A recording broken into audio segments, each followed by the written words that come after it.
अखन अहाँ सब सुन रहल छी जय बाबा विश्वकर्मा मुजी के शानदार प्रस्तुति।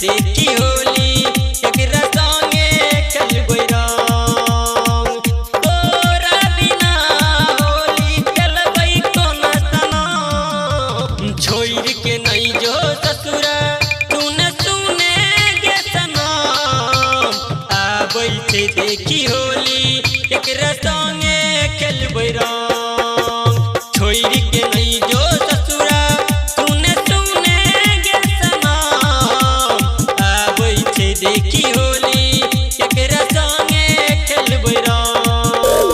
डीजे चंदेश्वर पंडित प्रास जाऊ डीजे चंदेश्वर पंडित प्रास जाऊ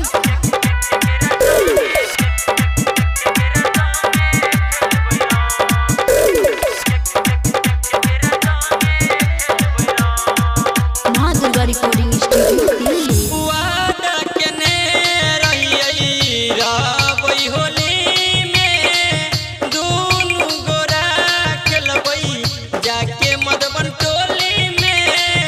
अहाँ भूल जेबै होली में कोना रहबै हम, अहाँ भूल जेबै होली में कोना रहबै हम, अहाँ बिना कोना खेलबै बाल्टीने से रंगे रंग।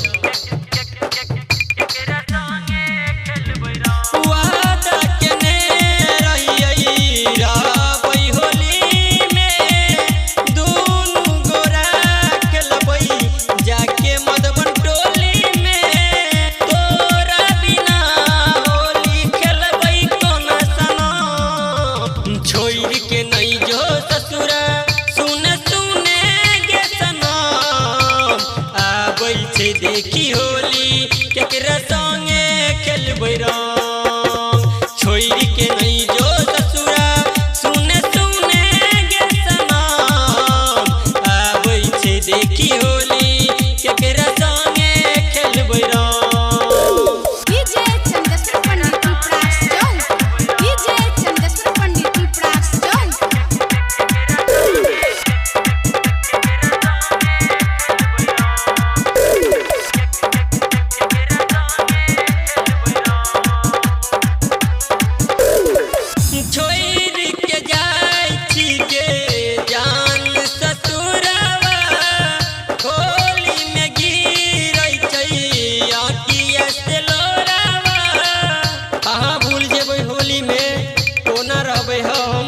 अहाँ भूल जेबै होली में कोना रहबै हम, अहाँ बिना कोना खेलबै बाल्टीने से रंगे रंग। वादा केने रहियै राबै होली में दुनु गोरा खेलबै जाके मधुबन टोली में।